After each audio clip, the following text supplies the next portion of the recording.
वंदे मातरम को लेकर एक बार फिर नई बहस छिड़ गई है। दरअसल एआईएमआईएम नेता वारिस पठान ने वंदे मातरम पर बड़ा बयान दिया है। वंदे मातरम पर बोलते हुए वारिस पठान ने कहा कि हम वंदे मातरम का सम्मान करते हैं, हम अपना राष्ट्रगान खुशी से गाते हैं। वंदे मातरम में कुछ लाइनें हैं जो इस्लाम को मानने वालों के लिए सही नहीं है। संविधान का आर्टिकल 25 हमें अपने धर्म को मानने की इजाजत देता है। आप किसी को कुछ भी करने के लिए मजबूर नहीं कर सकते, आप इसे जरूरी नहीं बना सकते। देखिए, हम वंदे मातरम का आदर करते हैं, सम्मान करते हैं, लेकिन इस तरह से ये बोलना कि ये आपको बोलना ही है और ये सब करना, हम समझते हैं कि असंवैधानिक है। संविधान का आर्टिकल 25 हमको इजाज़त देता है फ्रीडम टू प्रैक्टिस रिलीजन की। अगर मुसलमानों के रिलीजन में जो इस्लाम प्रैक्टिस करते हैं उसमें ऐसा है कि कोई ऐसे अल्फाज जो इस्लाम के अगेंस्ट है एक मुसलमान नहीं बोल सकता, तो उसको जबरन बुलवाना मैं नहीं समझता हूँ कि ये सही है, ये असंवैधानिक है।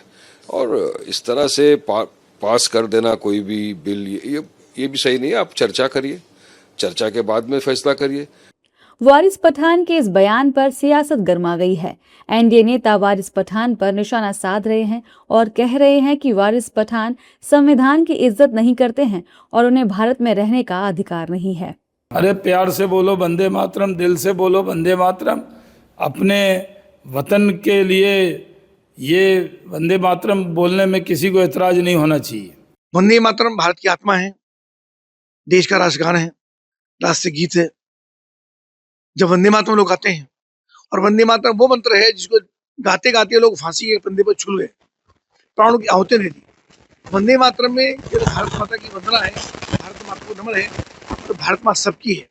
जिस प्रकार से माँ बच्चे को जन्म देती है, उसी प्रकार से धरती माता भी अन्न देती है, खाद्यान्न देती है, जल देती है, वायु देती है, प्रकृति की संरचना करती है, जिसके आधार पर हम लोग जीवित रहते हैं। पर कुछ दुष्प्रवृत्ति के लोग हैं जो लगातार इन चीजों पर आपत्ति करने का काम करते हैं, समाज को निगेटिविटी को ले आते हैं। मुझको लगता है जैसा भी समय आएगा।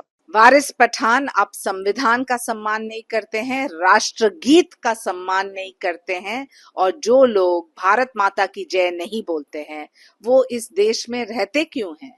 जो वो सिर्फ नकारात्मक टिप्पणी करते हैं एक रिपीट ऑफेंडर के रूप में, तो ये समझ लीजिए कि भारत की जनता इस पार्टी को और उनकी आइडियोलॉजी को एक मुंहतोड़ जवाब देगी। मोदी कैबिनेट ने वंदे मातरम का अनादर करने वालों के लिए सजा का प्रावधान किया है।